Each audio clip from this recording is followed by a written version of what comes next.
رسول خدا ارشاد فرماتے ہیں کہ انسان کا سب سے سخت ترین دشمن اس کے دو پہلوؤں میں اس کا نفس ہے.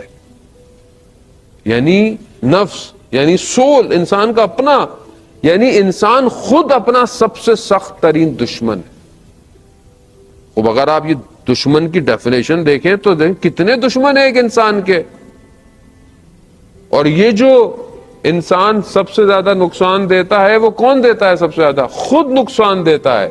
کیوں دیتا ہے؟ عزیزان محترم، دو چیزیں انسان کے اندر ہیں، ایک دنیا کی طرف اٹریکشن، ایک خدا کی طرف بڑھنا. یہ دونوں چیزیں اپوزٹ ہیں.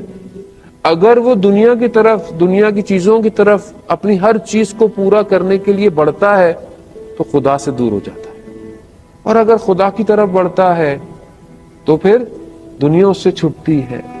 اب یہ جنگ اس کی اپنے ہی آپ سے جنگ ہے، یعنی گویا دو میں انسان کے اندر چھپی ہوئی ہے، اور یہ دو میں آپس میں جنگ کر رہے ہیں. ایسی ہے، اٹس ویری پریکٹیکل. میں کوئی آپ کو مولوی کی مثنوی یا ملا صدرہ کا فلسفہ نہیں بتا رہا جو آپ اتنا پریشان. It's very easy. کام ہم زندگی میں صبح شام یہ کرتے ہیں. خوب آپ صبح اٹھتے ہیں، سردیاں آپ کے یہاں ہو رہی ہے ماشاءاللہ، خوب سردی ہے، نیند آ رہی ہے. جوان بزرگ تو ماشاءاللہ نماز عبادت گزار، تہجد گزار ہے. میں جوانوں کی بات کر رہا ہوں. ابھی جوان رات کو سویا ہے، دیر سے سویا ہے، جو بھی سویا ہے، اب صبح فجر میں اٹھنا ہے. جنگ، نماز واجب ہے، پڑھنی ہے، نیند بھی آ رہی ہے، بستر بھی گرم ہے. ابھی ایک جنگ ہے. کس سے کر رہا ہے؟ کوئی تھرڈ پارٹی ہے جو اس کو روک رہی ہے؟ ہاں، خود اپنے آپ سے جنگ کر رہا ہے.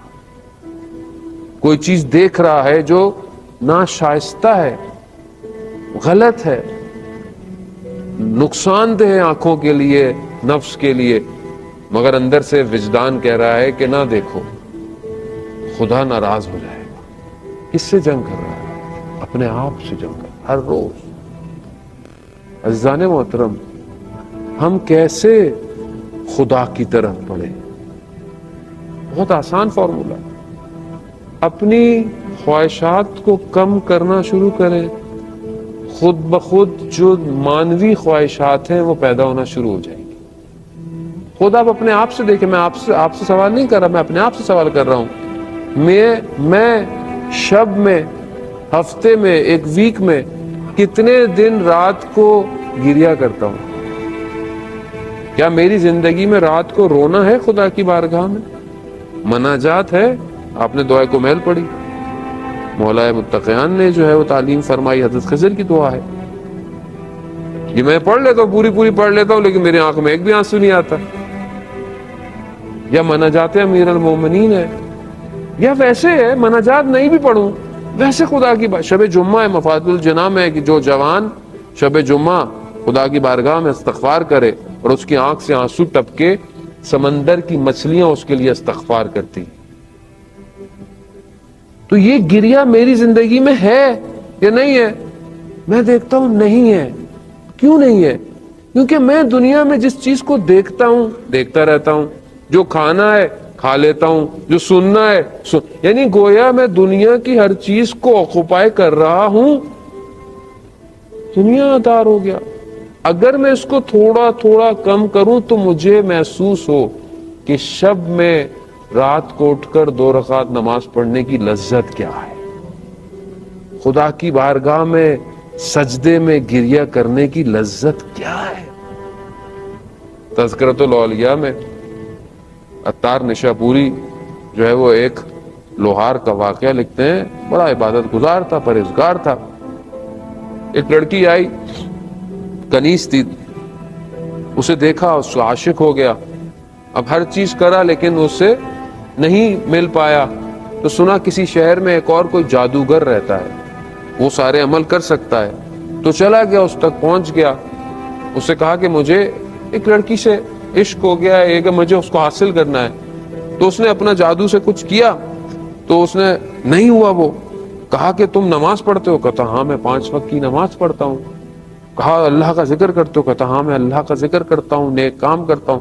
کہا 40 دن تک سب چھوڑ دو، نماز چھوڑ دو، اللہ کا ذکر، کوئی کام اچھا نہیں کرو. کہہ رہا ٹھیک ہے. 40 دن بعد آنا. گیا 40 دن نماز نہیں پڑھی, اللہ کا ذکر نہیں کیا. وہ انسان دنیا میں اتنا محو ہو جاتا ہے. واپس گیا اس کے پاس, اس نے بولا 40 دن کوئی اچھا عمل نہ, میں نے کچھ نہیں کیا. اس نے پھر کوئی جادو سے کیا, پھر کچھ نہیں ہوا. کہا تم نے سچ کہا کہ تم نے 40 دن نماز؟ کہہ رہا نہیں میں نے نہیں پڑھی ہے. کہہ رہا نہیں کچھ کام ایسا کیا؟ کہہ رہا ہاں میں ابھی تمہارے پاس آ رہا تھا تو رستے میں ایک پتھر پڑا ہوا تھا, میں نے اس پتھر کو کنارے پہ کر دیا کہ شاید کوئی کہیں اس سے لگ کے گر نہ جائے. جادوگر نے اسے بولا جاؤ تم یہاں سے چلے جاؤ. کہا کیوں؟ کہہ رہا ہے وہ 40 دن تم نے نماز نہیں پڑھی, ذکر نہیں کیا, مگر پھر بھی خدا تمہارے قدموں سے تمہیں بچا رہا ہے. خدا اتنا مہربان ہے. خدا تو موقع دیتا ہے کہ کوئی ایک جگہ پر یہ آ جائے, کوئی مشکل سے, کوئی بیماری سے, کوئی پریشانی سے, کسی طریقے